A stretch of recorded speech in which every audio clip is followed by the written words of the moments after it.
और आपको बता दें कि विधानसभा स्पीकर ज्ञानचंद गुप्ता के साथ हमारे संवाददाता पवन सिवर मौजूद है, सीधा ले चलते हैं आपको वहां पर।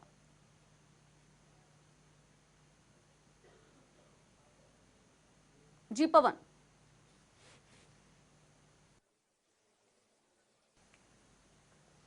बिल्कुल, देखिए 5 नवंबर से हरियाणा विधानसभा का सेशन शुरू होना है और इससे पहले विधानसभा का सेशन सरकार ने बुलाने का सिफारिश विधानसभा को की थी, सेशन बुलाया गया था, लेकिन कोविड-19 के चलते हरियाणा विधानसभा के अध्यक्ष, मुख्यमंत्री समेत कई जो सदस्य हैं विधानसभा के वो कोविड पॉजिटिव थे। इसके चलते एक ही दिन का सेशन रखा गया था और उसके बाद अब दोबारा 5 नवंबर से सेशन बुलाया गया है।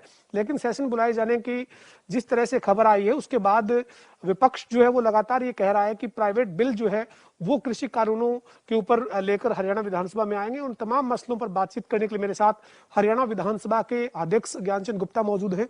सर, 5 तारीख से आपने विधानसभा का सेशन बुलाया है। सर, क्या आपका इस बार का बिजनेस रहने वाला है, क्या आपने तैयारी की है? सर देखिए, ये जो सत्र होने जा रहा है, जो हमारा 26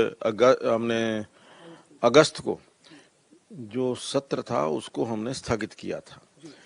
ये उसके साथ ही जुड़ी प्रक्रिया है और उस समय हमने कहा था कि हम जल्दी ही दोबारा सत्र बुलाएंगे।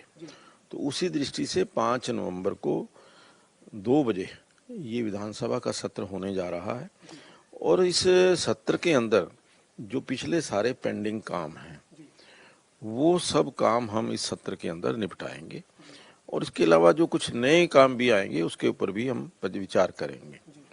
और जो आपने कहा कि ये जो प्राइवेट मेंबर बिल है, हाँ, कोई भी मेंबर जो है वो प्राइवेट मेंबर बिल ला सकता है किसी भी विषय को लेकर के, लेकिन उसकी एक प्रक्रिया है।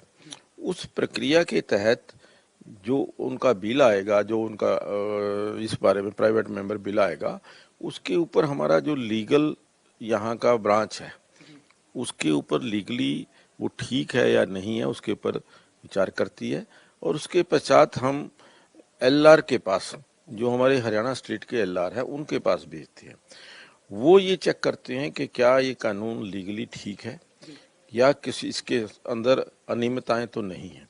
अगर वो ये समझते हैं कि ये लीगली ठीक नहीं है तो ये विधानसभा के अंदर बिल लाया नहीं जा सकता, और अगर वो ये समझते हैं कि हाँ ये ठीक है लाया जा सकता है तो वो सरकार के पास भेजते हैं, डिपार्टमेंट के पास भेजते हैं। डिपार्टमेंट से होने के पश्चात वो फिर आता है विधानसभा के अंदर और फिर हम विधानसभा के अंदर वो बिल लेकर के आते हैं। लेकिन इस प्रक्रिया के अंदर मैं समझता हूँ कि समय लगता है और जो भी प्राइवेट मेंबर बिल आएगा उसके ऊपर हम निश्चित तौर पर प्रक्रिया के तहत विचार करेंगे और कब वो बिल लाया जा सकता है उसके बाद तय करेंगे।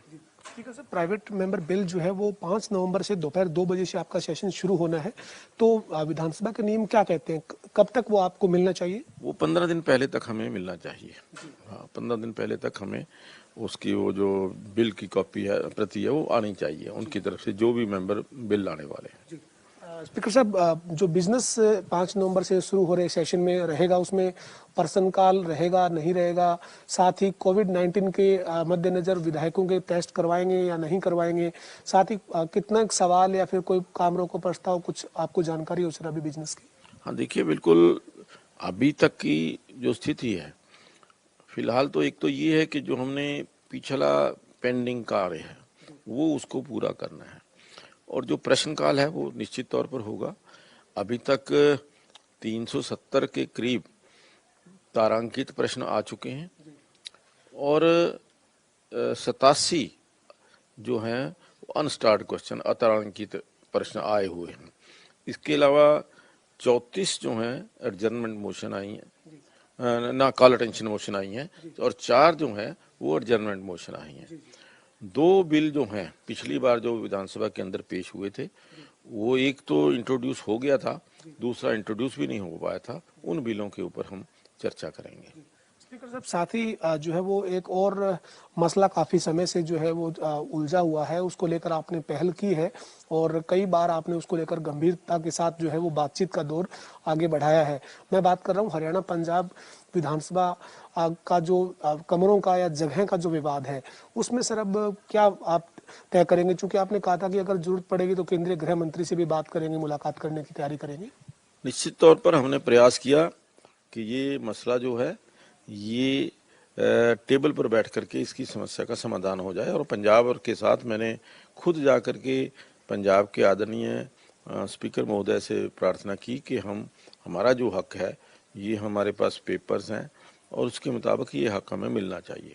लेकिन उस समय तो उन्होंने कहा था कि हाँ हम टेबल पर बैठ करके चर्चा करेंगे, लेकिन उसके पश्चात एक बयान बिना टेबल पर चर्चा किए उनका आया कि 1 इंच भी जमीन हमारी हरियाणा की जो है हमारे पास नहीं है, इसलिए हम उनको कोई जमीन दे नहीं सकते, कोई स्थान नहीं दे सकते। तो बड़ा दुख भी हुआ। अच्छा होता टेबल पर बैठ करके वो ये हमें कहते, बात करते, लेकिन ये उनकी मर्जी है। उसके पश्चात हमने पंजाब के राज्यपाल और जो चंडीगढ़ के प्रशासक भी हैं उनसे भी निवेदन किया और वेबिनार के जरिए उनसे माध्यम से चर्चा हुई। उस समय उन्होंने भी ये कहा था कि एक 3 सदस्यीय कमेटी जो है उसके हम बनाएंगे, जिसकी अध्यक्षता जो चंडीगढ़ यूटी के चीफ इंजीनियर हैं वो करेंगे और हरियाणा विधानसभा और पंजाब विधानसभा के जो सेक्रेटरी हैं वो उसके मेंबर होंगे। लेकिन अभी तक उस बारे में भी आगे कोई उनकी तरफ से जानकारी नहीं मिली है। हमने 1 या 2 उनको रिमाइंडर भी भेजे हैं। लेकिन मुझे लगता है कि ये विषय जो है, क्योंकि बहुत इस समय स्थान की जो ज़रूरत है वो विधानसभा को है। आज विधानसभा के पास कमेटियों की मीटिंग करने के लिए स्थान नहीं है, कोई यहाँ पर विपक्ष के नेता हैं या हमारे जो मंत्री हैं उनके बैठने के लिए स्थान नहीं है। जो हमारा स्टाफ है, जो उस समय 150 था, अब 400 के करीब हमारा स्टाफ है, स्टाफ के बैठने के लिए जगह नहीं है। तो उस दृष्टि से इस विषय की जो महत्ता है बहुत ज़्यादा बढ़ी हुई है।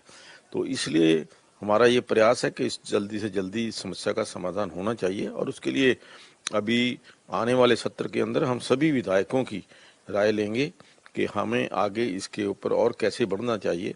और मेरा ये अपना मत है कि जो होम मिनिस्ट्री है वो चंडीगढ़ की देखरेख करती है, चंडीगढ़ जो है वो गवर्न करती है उसको। तो होम मिनिस्टर जो है आदरणीय अमित शाह जी, हम उनसे मिलकर के भी निवेदन करेंगे और अगर जरूरत पड़ी तो हम कोर्ट के अंदर भी जाएंगे। स्पीकर साहब, जो आपका सेशन होगा शुरू 5 नवंबर से, उसमें कोविड के टेस्ट के लिए क्या प्लान किया? बिल्कुल, देखिए पिछली बार भी हमने जब सेशन किया था, जो MHA की गाइडलाइंस हैं या WHO की गाइडलाइंस हैं, उन गाइडलाइंस को हमने पूरी तरह से ओबे किया था, उनके पालन भी किया था। और उस समय हमने सभी विधायकों के टेस्ट भी करवाए थे और सभी जो हमारे कर्मचारी हैं उनके टेस्ट भी करवाए थे। और अब की बार भी ये सारी प्रक्रिया बनी रहेगी। और जिस प्रकार पिछली बार हम जो अपने दर्शक हैं, जो दर्शक दीर्घा के अंदर दर्शक आते थे, उनको पिछली बार भी इजाज़त नहीं दे पाए थे, अब की बार भी हम दर्शक दीर्घा के अंदर किसी भी जो आगंतुक है उसको अलाउ नहीं कर पाएंगे। और उसके अंदर जो दर्शक दीर्घा है या जो स्पीकर्स गैलरी है उसके अंदर आदरणीय सम्माननीय जो हमारे विधायक हैं उनको बिठाने की हमारी व्यवस्था होगी, ताकि जो सोशल डिस्टेंसिंग है, 2 गज की दूरी, और इसके अलावा मास्क पहन करके आना और जो सैनिटाइजेशन है, इन सभी चीज़ों का हम इस सेशन के दौरान ख्याल रखेंगे। सर, एक जो विधायक हैं जननायक जनता पार्टी के राम कुमार गौतम, उन्होंने किसी कमेटी से कोई इस्तीफा दिया है क्या? चर्चाएं हैं, इस तरह की खबरें लगातार जानकारी में आ रही है। ये मैं समझता हूँ कि तो ये तो रूटीन का विषय है। कई लोग कमेटी किसी को कोई पसंद आती है, किसी को नहीं आती, तो वो कहते हैं कि नहीं इस कमेटी के अलावा मुझे ज़्यादा लगता है कि उस कमेटी के अंदर उपयोगिता अच्छी है, तो वो कोई भी रिक्वेस्ट देते हैं कि मुझे बदल दिया जाए। और एक अभी 2-3 दिन पहले उनका पत्र आया था कि वो उस कमेटी के मेंबर नहीं, केवल स्पेशल इनवाइटी थे। उन्होंने कहा कि मैं इस कमेटी के अंदर एज ए स्पेशल इनवाइटी काम नहीं कर पाऊंगा, क्योंकि उनकी टेक्निकल दिक्कत थी, कोई उनका समय को लेकर के क्लैशिंग थी, तो इसलिए उन्होंने उसको छोड़ा है। सर, अंतिम सवाल है, एक जो कानूनों से हरियाणा के कानूनों में से पंजाब का जो नाम हटाने का मामला है जिसको आपने उठाया था, उस मामले में कहाँ तक पहुंचे हैं और आगे क्या रहने वाला है उसमें? देखिए, हाँ, ये बिल्कुल बहुत पुराना विषय जो काफ़ी देर पहले उसका समाधान होना चाहिए था, मेरे ध्यान में आया। जब मैं स्टडी कर रहा था, बार बार Punjab municipal act, Punjab excise act, Punjab sale tax act, इस प्रकार के जो पड़ा, मुझे लगा कि आज हम हरियाणा की असेंबली चला रहे हैं, हरियाणा प्रदेश चला रहे हैं और पंजाब को हम फॉलो कर रहे हैं, पंजाब की जो कानून है उनको फॉलो कर रहे हैं। हमारे अपने कानून होने चाहिए, हम अपने कानूनों के द्वारा गवर्न होने चाहिए। तो मैंने ये विषय जो हमारे चीफ सेक्रेटरी हैं उनसे बैठ के चर्चा की, फिर LR को बुला करके उनसे मीटिंग की और उन्होंने कहा कि हाँ ये वाकई विषय ठीक है और इसके ऊपर हमें आगे बढ़ना चाहिए। तो उस समय ये डिसाइड हुआ था कि एक LR की अध्यक्षता में एक कमेटी का गठन आदरणीय जो हमारे चीफ सेक्रेटरी हैं वो करेंगे। तो कल ही उन्होंने उस कमेटी का गठन कर दिया है, 5 सदस्यीय कमेटी बनाई है और LR जो है हरियाणा वो उसकी चेयरपर्सन है।